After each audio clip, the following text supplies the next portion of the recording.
Oke, Anda masih udah sering dengar ya keluhan soal bea cukai yang lagi ramai banget belakangan ini. Betul, ramai sekali. Tapi ultimatum yang keluar dari Menteri Keuangan Purbaya Yudisadewa minggu ini, wah, ini benar-benar ada di level yang beda. Beda banget.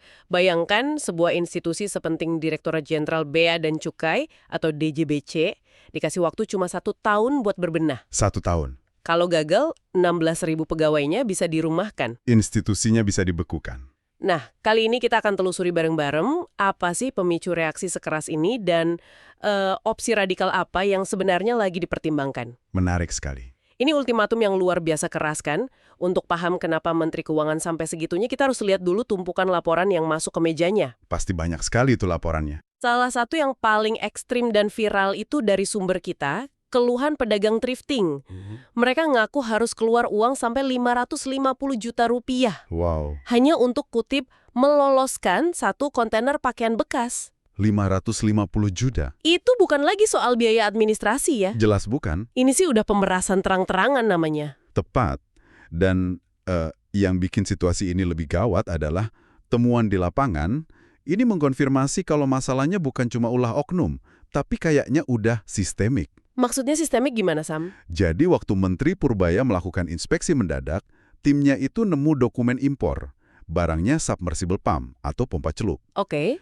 Di dokumen itu nilainya dicatat cuma $7 AS. Tunggu. $7. Itu kan cuma sekitar 117.000 ya? Iya, 100 ribuan. Nggak masuk akal. Kok bisa selisihnya sejauh itu dengan harga pasar? Ini berarti nggak ada verifikasi sama sekali di lapangan atau sistemnya sengaja dibuat bisa diakali gitu? Nah, itu pertanyaan yang bagus banget. Jadi setelah tim kementerian cek di marketplace, harga pompa sejenis itu ternyata antara 40 sampai 50 juta rupiah. Dari 100.000 ke puluhan juta? Benar. Selisih yang luar biasa ini bukti nyata praktik under-invoicing. Ah, oke. Istilah ini intinya adalah praktik melaporkan nilai barang jauh lebih rendah dari yang sebenarnya. Tujuannya ya buat menghindari bea masuk dan pajak. Ini modus klasik yang ruginya buat negara, wah masif sekali. Jadi ini dua sisi mata uang dari masalah yang sama ya. Di satu sisi ada pemerasan aktif buat meloloskan barang ilegal, kayak pakaian bekas tadi. Betul? Di sisi lain, ada kong kali kong buat mengecilkan nilai pajak dari barang yang legal. Keduanya sama-sama merusak. Jujur, angka-angka kayak gini bikin kita jadi mikir ya, udah berapa lama ini terjadi dan berapa triliun potensi kerugian negara. Dan pertanyaan itu sepertinya juga ada di benak pemerintah. Karena melihat masalahnya udah separah ini, kayaknya perbaikan dari dalam aja nggak dianggap cukup. Dan dari sumber yang kita baca, pemerintah tampaknya setuju, karena mereka lagi mempertimbangkan opsi yang bisa dibilang opsi nuklir. Opsi nuklir ya? Yaitu mengganti fungsi DJBC dengan pihak ketiga. Betul sekali. Opsi yang dipertimbangkan itu menyewa kembali sebuah perusahaan inspeksi asal Swiss, Société Générale de Surveillance atau SGS. SGS? Kalau kita lihat gambaran besarnya, SGS ini sebenarnya bukan pemain baru buat Indonesia. Oh ya? Kita pernah pakai jasa mereka sejak tahun 1968, bahkan secara masif di era 80-an, untuk mengatasi masalah yang, sama persis, korupsi dan penyelundupan di pelabuhan. Jadi ini kayak deja vu. Sebentar, ini menarik sekali. Kalau SGS memang solusi jitu di masa lalu, kenapa kita berhenti pakai mereka? Bukankah ini nunjukin kalau menyerahkan pengawasan ke pihak ketiga pun bukan jaminan permanen? Apa yang terjadi setelah itu? Tepat sekali. Ini argumen penyeimbang yang penting.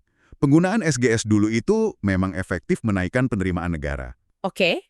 Tapi juga menimbulkan perdebatan soal kedaulatan dan kemandirian bangsa. Ada tekanan besar waktu itu supaya Indonesia bisa mengelola kepabeannya sendiri. Nah, ini juga yang jadi dasar kekhawatiran DPR sekarang. Ah, jadi DPR juga bersuara ya? Iya, mereka minta agar keputusan ini dipertimbangkan matang-matang. Jadi kekhawatiran utama dari DPR itu apa? Apa murni soal kedaulatan negara? Atau ada pertimbangan lain kayak nasib 16.000 pegawai DJBC itu sendiri yang sekarang di ujung tanduk? Selain itu, tentu ada pertimbangan nasib para pegawainya. Mereka berpendapat, kan nggak semua pegawai korup. Jadi, reformasi internal harus tetap jadi prioritas utama sebelum ambil langkah drastis semacam itu. Jadi, apa artinya semua ini bagi Anda? Kita sedang melihat sebuah pertaruhan tingkat tinggi. Di satu sisi, ada mandat DJBC yang begitu vital buat negara. Di sisi lain, ada masalah integritas dan kinerja yang udah kronis. Ultimatum ini adalah gertakan serius yang bisa mengubah wajah birokrasi kita. Swasta asing, karena masalah kinerja dan integritas, seberapa jauh sebuah negara bisa dan boleh mengalihdayakan fungsi-fungsi kedaulatannya cuma demi mengejar efisiensi. Submersible pump. Ini yang pumpnya. Motornya saja yang berapa ini? Bahasa Indonesia ini pompa air terbesar untuk sumur dalam. Ini bukan ini. Ini Vespa. Pompa kan? $9. Penelitian harga sama PBD. Kalau lihat barang begini aja, 100.000 nggak dapat begini aja nih. Per kilo di kilo di sini. Nggak dapat sih. 10 kilo nggak dapat. Ya, berat ini. Barang jage kok harganya cuma betul ya? Gitu ya. Dia FOB nih, dia FOB paling tambah freight Pak, sama insurance gitu. Ya, tapi murah tuh. Ah, freight-nya. Freight-nya total 250 Pak. $250 untuk semua barang. Ya, tapi harganya mau murah banget. Tapi kan teliti sama siapa untuk bisa dokumen. Ini barangnya ini kami jelas. Pakai FTA enggak? Pakai ASEAN China FTA Pak. Saya itu harga asli bukan harga impor segala macam. Masih FOB.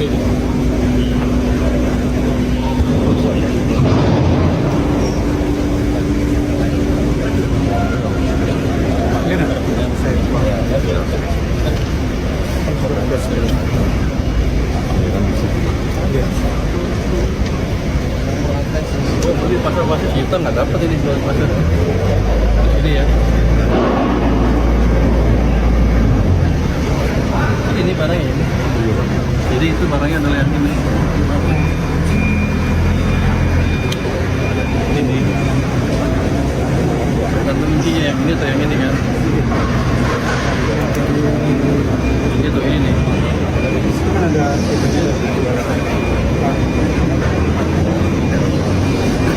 kelihatan Bang. Ini jual bersihnya nggak dapat 100.000 nih.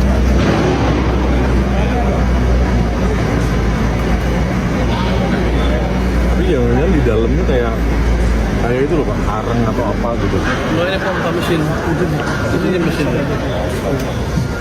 Ini jadi Motor aja.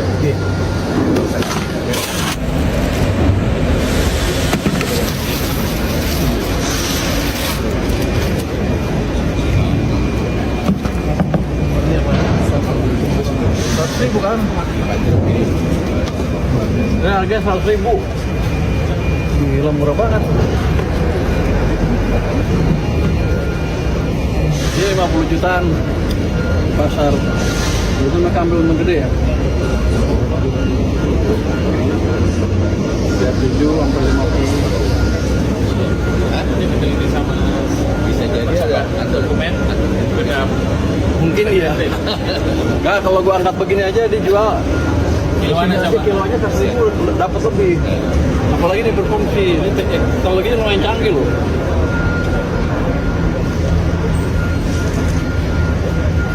Udah nggak apa lihat aja deh. Nilai pabeannya Pak. Ya, kalau jumlah jenisnya kan di sini Pak. Nilai pabean nanti di kantor. Pejabat dokumen. Jadi pejabat dokumen missing memastikan jumlah sesuai. Di sini ya. Di kantor. Jadi kita ke kantor.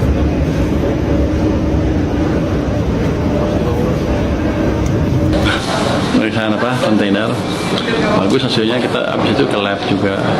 Jadi waktu periksa kontainer ada yang menarik tuh, harganya kelihatannya kemurahan. Nanti kita akan dicek masa harga barang sebagus itu cuma $7 di marketplace 40-50 juta.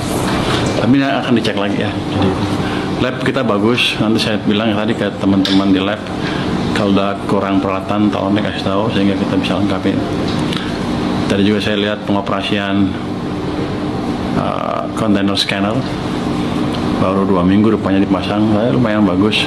walaupun belum sempurna, saya pikir itu akan memperbaiki dan mempercepat kemampuan pengecekan barang para pegawai bea cukai di sana. Nanti itu kan IT base, saya akan tarik ke Jakarta juga sehingga orang Jakarta bisa lihat langsung apa yang terjadi di lapangan. Karena gini saya bilang, kalau kita gagal memperbaiki nanti 16.000 orang pegawai bea cukai dirumahkan. Jadi mereka orang bea cukai pintar-pintar dan siap untuk merubah keadaan. Berarti caranya untuk Kita akan beresin jadi bea cukai, saya udah panggil mereka, bukan kita rapat internal ya.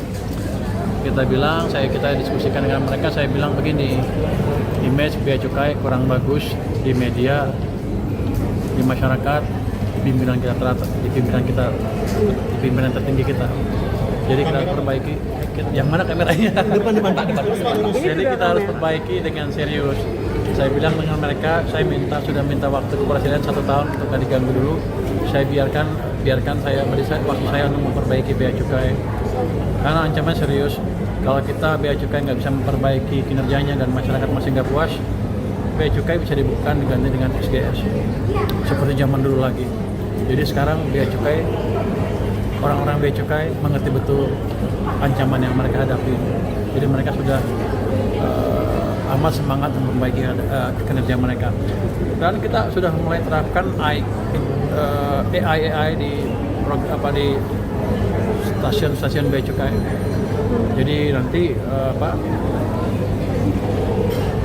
under invoicing akan cepat terdeteksi sampai kita perbaiki yang lain. Jadi kita pelajari betul. Jadi sekarang cukup baik kemajuannya. Saya pikir tahun depan sudah aman lah. Artinya bea cukai akan bisa bekerja dengan baik dan profesional. ada potensi nggak? Karena gini saya bilang, kalau kita gagal memperbaiki nanti 16.000 orang pegawai bea cukai dirumahkan. Jadi mereka orang bea cukai pintar-pintar dan siap untuk merubah keadaan. Download Tribun X sekarang, menghadirkan lokal menjadi Indonesia.